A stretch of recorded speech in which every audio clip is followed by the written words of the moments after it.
In this debate, we are going to be discussing both sides of whether or not telehealth technology threatens the future of special education and ABA.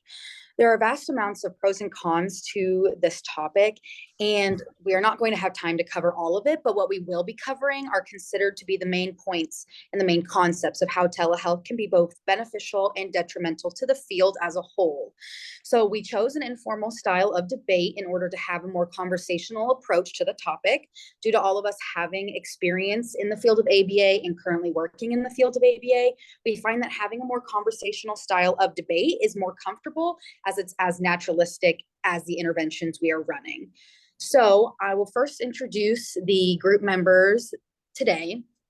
The group members are myself. My name's Mariah Harlan. I am like the moderator, the introducer, summarizer, and researcher. Then we have Jordan Bunch, who is the illustrator, researcher, and summarizer. Then we have Savannah Smith, who was a researcher and summarizer, and Erica Lamb, who was also a researcher and summarizer. So the first pro that will be discussed by myself regarding the cost of telehealth. So in the field of ABA, it's difficult to reach every single person who struggles with the difficulties that being diagnosed with autism can bring. With telehealth becoming more popular since the outbreak of COVID-19, it's no surprise that ABA has also begun to utilize this resource in their day-to-day activities and interventions. So this study followed 107 children in 3 different settings, and the in-home therapy, clinic telehealth, and home telehealth. And the people on the other side of the telehealth, like the interventionists, the therapists, coached parents on how to conduct functional analysis and functional communication training when staff were not present in order for them to continue to guide the children as they were learning through telehealth and in home. So children's parents or grandparents conducted these functional analyses and the FCT training, functional communication training sessions with coaching from trained behavioral consultants. So the parent data was only available for groups 2 and 3. So group 2, as seen on the table on the slide, was the clinic telehealth, and the group 3 was home telehealth. So the parents' ages that ran the sessions were from 23 years old to 51 years old, and their educational levels ranged from only having a junior high level of education to having a doctorate. So at the conclusion of this study, it was determined that the use of telehealth for these families actually enhanced the care experiences, as well as improved population health and reduced the cost of care for families by reducing the cost in nearly half through clinic-based telehealth and and 2/3 in home-based telehealth. So according to Lindgren, this table showed that in-home therapy actually cost in total about $6,000 with staff costs, facility costs, and the family costs. When you compared it to utilizing telehealth through a clinic or through home, it cut that cost in half for clinic telehealth and then in 2/3 for home telehealth by only making it $2,100 in total. So this proved that telehealth was a huge benefit for families in both their experience with giving care to their children, as well as being able to pay for the cost of care.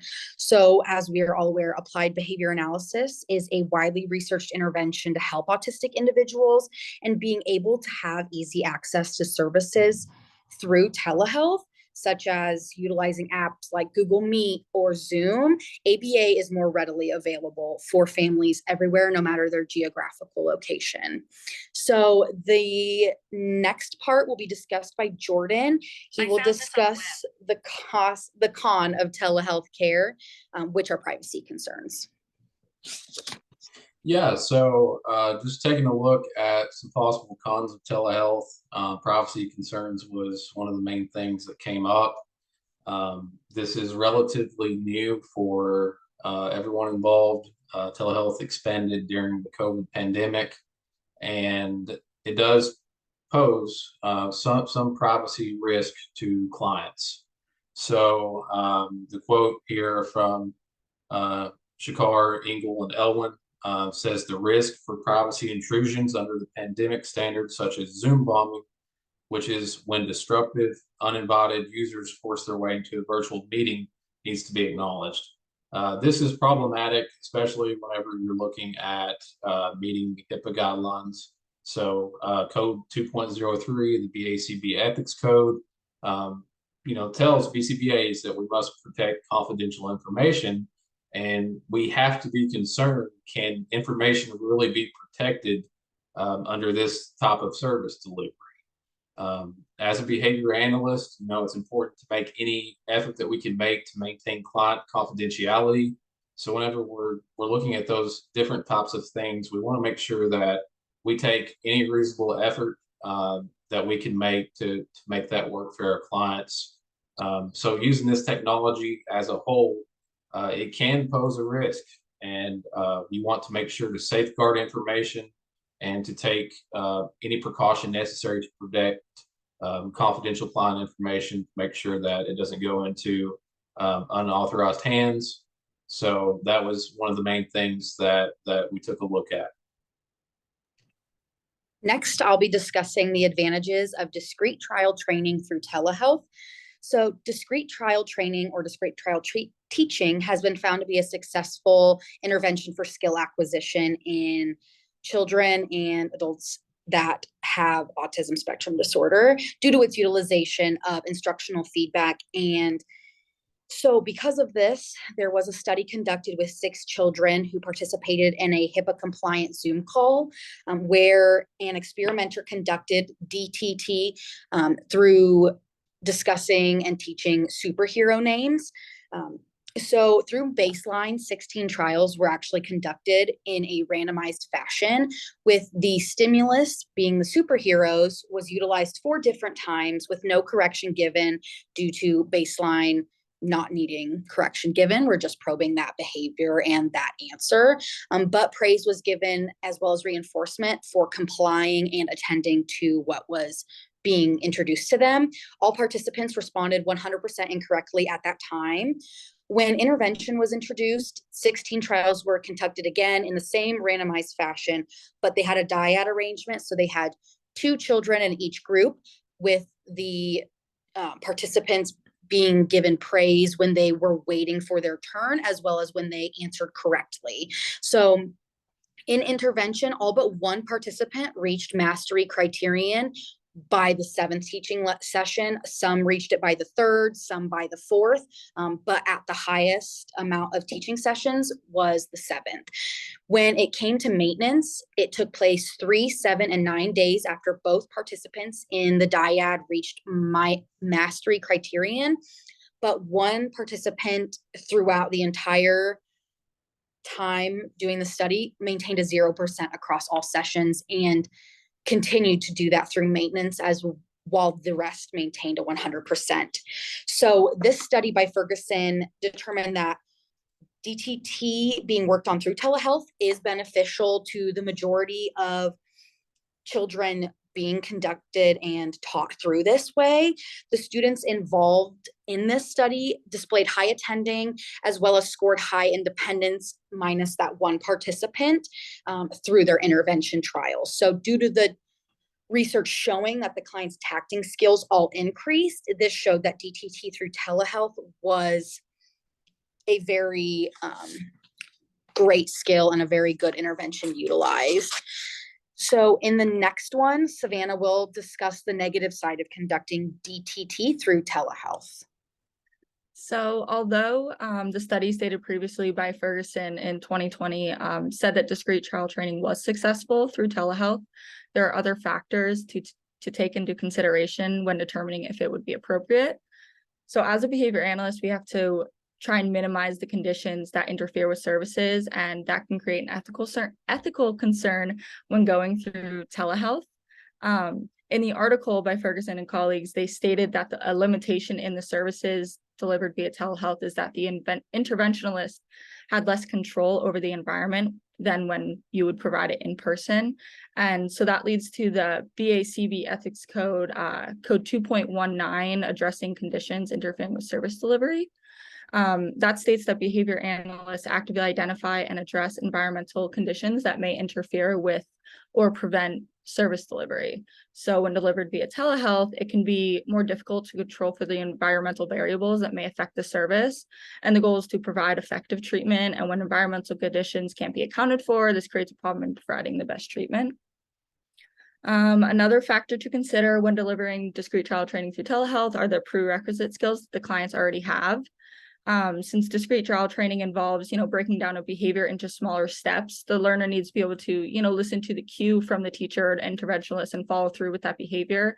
And overall, requiring attending skills. And as stated previously, the individuals in the study had already had high attending and high engagement skills. So this may have skewed it a little bit to make it seem like it was effective when students with lower attending and engagement may not have the same outcome. So due to that, it's stated that assessing clients attending, responsiveness to prompting, frequency, or intensity of the problem behavior should be assessed to determine if a client would be appropriate for direct telehealth services. Overall, there are ethical and client factors to consider when using telehealth for discrete trial training, and it may not always be the best option in ABA. Next, Jordan will begin discussing positive effects that telehealth has on challenging behavior. So for applied behavior analysis, telehealth is definitely kind of a unique option just because you can deal with a wide variety of problem behaviors. So we all know challenging behaviors are inevitable in the field. So when you're on telehealth, you have to worry about potential safety risk, stuff like that. So while these behaviors, vary from child to child, telehealth can still prove to be beneficial in particular situations. So it's not a one-size-fits-all approach, but there are situations to where telehealth can actually be beneficial to assisting, intervening with challenging behavior. So in this research, it says future research should investigate the assessment, treatment of severe problem behaviors that occur under idiosyncratic conditions, which are unlikely to be contrived well in a clinic setting. For example, the treatment of pediatric sleep disorders might benefit from telehealth. So this tells us that even if it's not a one-size-fits-all approach, there are situations to where challenging behavior can be a pro with telehealth. So it's important not to write it off altogether just because of our perception with how it applies to the field of ABA, but it does give us some unique circumstances where it could be very beneficial. Erica will now talk about how challenging behavior through telehealth could require more in-depth support than is always available.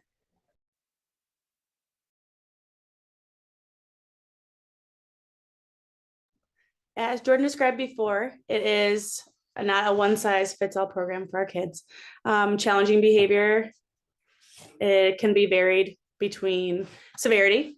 Romani discussed an overview of a bunch of literature that broke down a 3-step conceptual model in which is used to help determine whether for that situation telehealth would be an appropriate approach. So that 3-step conceptual model explains that in order for it to be deemed appropriate, it would have to fall between the categories of the 3 steps. The first step would be the most obvious. Can the challenging behavior that is occurring be de-escalated safely via telehealth? Meaning, is there no need for additional support or physical support in that moment? If it is deemed unsafe in that there is additional support needed, telehealth would not be considered an option. They also go into discussing how important it is that there is the appropriate methods used as far as like their electronics, but veered off quickly from the important part of the intervention. It is, if they were deemed that it was an unsafe route to go, and they continue to do it anyway, that would directly violate most, if not all, of the 4 foundational principles of our field, which all revolve around the benefit of the client. The picture that is attached to the slide explains the specific BACB and both ethical APA guidelines that are related to telehealth service delivery and associated examples that facilitate or raise the potential concerns. Specifically with this one, we wanted to highlight code 4.07, which is about avoiding harm. We almost always have a view of our client when others are physically present. And with telehealth services, we do not have the ability to step in or assist. Again, it depends on the severity of the behavior. Like Jordan explained, if there is a child who maybe doesn't require as much physical support, it could be beneficial. However, in our field, we do see the severity rising and needing the additional support from physical management, which we can't do via a computer screen. Other factors to consider, there is limited research to prove its effectiveness. However, there's an abundant amount of research proving that it is not. Again, most of that research that is not is dealing directly with those with the more aggressive and intense behavior and protocols. The amount of caregiver involvement is also another factor to consider. If you do telehealth via or services via telehealth and the parents are as involved as they need to be, it might escalate the situation in which no one is there to support. Again, the severity of the behaviors. If they're bigger behaviors, they're going to need physical management. Other environmental conditions that might factor into the intervention's efficacy. A lot of the times we have confounding variables that we can find that can either make or break our interventions. And when you are unable to manipulate the situation in person, it could be hard to turn the tables around. Other aspects are the function of the behavior, really depends on the why. The staff willingness to participate. Some staff have problem with feeling unsupported via just having a computer screen rather than having a physical body there if you need them. And also got to think about the amount of planning that goes into the liabilities of conducting these services via telehealth. There's risks, there's risk of injury, there's risk of things that just causes a little bit more planning in the upfront. Another code that was discussed was code 2.09, sorry, in which is talking about the treatment intervention efficacy. We are to understand the procedures that can be communicated with sufficient clarity and to promote procedural fidelity. Choosing a model delivery of service and evaluation procedure directly correlates with that code. So all in all, it comes down to answering that first question that Ramani discussed, whether or not the challenging behaviors can be de-escalated safely via telehealth. Erica will now transition to discuss the positive effects that telehealth has on parent trainings. Parent training is a little bit different of a boat. So parent training is a very important tool when it comes to multiple things. It's crucial to the overall success of the treatment. It builds relationships between the clients, the BCBA, and the family. It's kind of a moment to sit in a safe space and discuss those concerns and the progress being made. It also helps with keeping expectations clear, whether that be across the staff and the parent or communication or whatever have you in that moment, but also with programming and generalization. And then again, it just generalizes those skills across those environments and gives the opportunity for us to keep those parents accountable for doing their part too. So telehealth is a beneficial way to conduct these meetings. The four big things that I found the most research on that are the most obvious is one, it's convenient. We live in a busy world, multiple children, appointments, especially if they are on the spectrum or have other co-disorders or diagnosis. They could also require additional support in appointments, making it harder to get the logistics. The next one, logistics. So less logistics, there's less to worry about. There's less drive time. There's less conversations needed to be had to decide where and when and how, and less opportunity for miscommunication.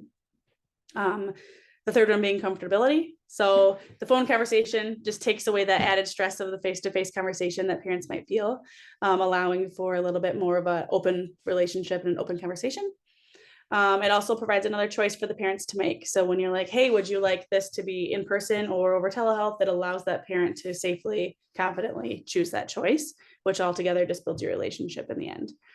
It's also easier, just generally easier to pick up the phone for a conversation. There are a few surveys done via parent interview that explained that parents enjoyed telehealth because they could be doing multiple things at once, which could have its pros and cons, but in this case, a pro that they felt as if it was a convenient option.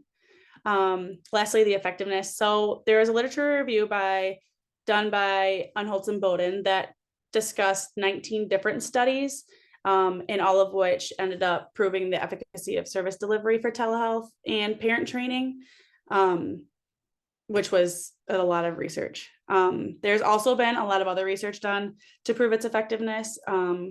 Boyver is one of those articles that really went into how it's parents' preference, but also there isn't always a need to be in person to discuss parent trainings, but that they also require additional research to continue to use telehealth. As Jordan and Mariah both explained, telehealth is a booming, upcoming use of technology right now. So it's still pretty new, but it's often used. So. Next, Savannah will discuss the negative side of conducting parent trainings through telehealth.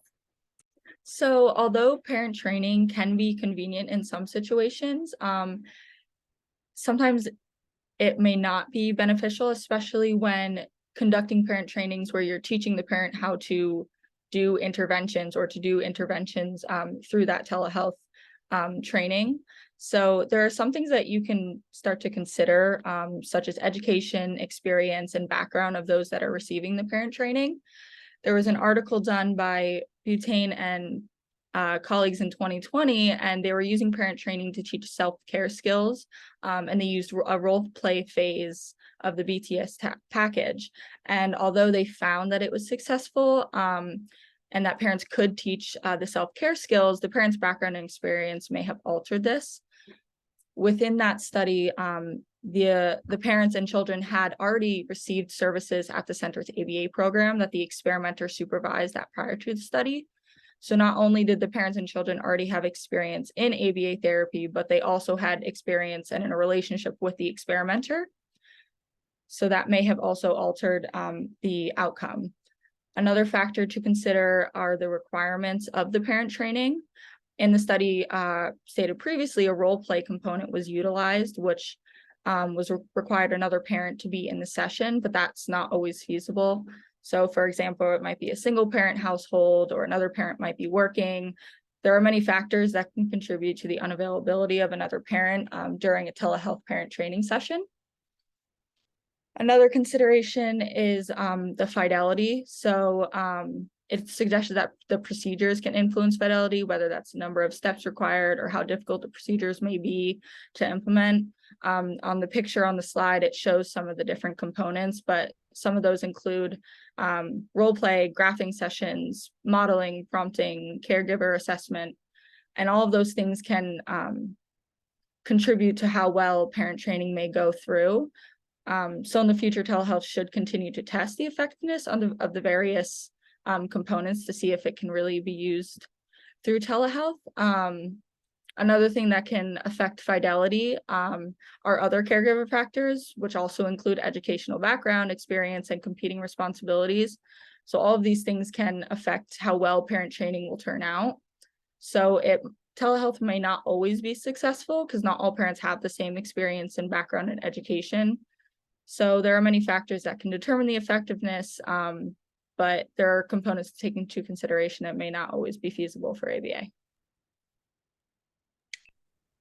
Finally, we will all discuss just how we have been affected by telehealth in the field and have seen both the negative sides and the positive sides during our day-to-day activities. So I'll start by stating that the only experience I have is through parent trainings. During COVID, we did parent trainings entirely through Zoom or Google Meet, and there were a lot of positives to it. We were able to include both parents, even if both parents were in two separate places. We were able to have a complete conversation while also having like a screen share where we were able to show data that we were taking. So parents were able to see that in person, or not in person, but through the screen. The negative side of that was parents would make comments stating, if, say, the parent meeting got canceled due to certain reasons, or say the internet wasn't working at home or in our clinic, they kind of missed out on a week's worth of updates or like influence or instruction that would be given to them through the parent training by the BCBA, say if they were not able to schedule that parent training. So I have seen only that, and I've seen both the positive and negative sides that continue to still affect those parent trainings. Next, Jordan will discuss his experience with telehealth as well. Yeah, so I've had the opportunity to utilize telehealth on a few, different occasions, and in my experience, I found it very, very beneficial for parent trainings in specific, because it's just so convenient, and I was able to get my point across, convey it just as easily as I could in person, in my opinion. They were able to get more information. I could also increase the frequency of this as needed. Because there were parent trainings where it may not be logistically feasible for that person to be coming to the clinic. And I was able to go ahead and meet with them on a more regular basis. So that was awesome. As far as cons, I've utilized it for one-on-one ABA sessions before. I did feel like it was perhaps not geared towards every kid, because I've had clients that have had elopement risk, and that wasn't really something that we were able to control in the telehealth environment. So I was concerned about the safety aspect of it, but overall, I've had both the pros and the cons have been two things that I've experienced. Next, Savannah will discuss her experience. So I haven't had experience with delivering actual services through telehealth. My personal experience was only through, I received supervision from my BCBA through telehealth. And overall, I think it's a good thing when, if my BCBA was too far away and couldn't get to see me in person, it was nice that she was able to still listen in on the session and give me feedback afterwards. However, in that moment with school regulations, she couldn't use video, so she could only use audio to listen to me and listen to what I was saying or what I was doing. So it made it a little difficult, and I didn't get that immediate feedback because it was through telehealth, and she wasn't there hands-on to help me if there was something that I needed. So I think there are a lot of pros and cons to it, but I don't have full experience with delivering services through it. Finally, Erica will discuss her experience. I've had experience with both in both roles. So as a technician, being in home and having the telehealth supervision for my supervisor oftentimes felt like I wasn't very supported. I specifically worked with a more behavioral client at the time, and he was new. So at that point, I didn't feel like I could make decisions, and or that I felt like I had someone there with me to validate what I was doing. But also during supervision, I felt it was hit or miss. It was either I felt like I didn't really need her there. Like it was just questions, feedback, that stuff's all easy to do telehealth, but it was like manipulating the stimuli or learning a new program. That's when I really started to struggle as a technician, because I was like, there's no one there to do the BST with me. There was no one there to give me the feedback in the moment and to do the physical manipulation of the stimuli. However, I did, if I liked that I could just call her and ask her a question or two, or if the parent had a question, because in home those parents love to ask the technicians all the answers that the tech can't give. And on the same side as the supervisor role, I was a lead tech and a supervisor at my old clinic, and during COVID we were kind of pushed into telehealth. We weren't an in-home clinic in general, so I don't think I can give my fair opinion on it, because I'm not used to having those clients in home. We were always in our clinic. Since the clinic was shut down, it was harder. But Same thing though, like I felt like I could call my staff and I could give the feedback and I can get the updates, but I couldn't necessarily be there for behavioral support or to run BST or any kind of skills training at that point, and or intervene in those moments where parents are asking my text questions that are uncomfortable, especially in the midst of a global pandemic. But overall, I think it's really going to vary case to case from both positions. So. In a final statement, telehealth is obviously, it has its pros and its cons in any setting, any environment. But as we know in ABA, everything's an individualized approach. So it's always going to depend on that client and whether or not they are, and the staff, I guess, whether or not they are confident and comfortable in doing that. So in utilizing telehealth, it will completely be an individualized approach and is not something that will ever be a one size fits all.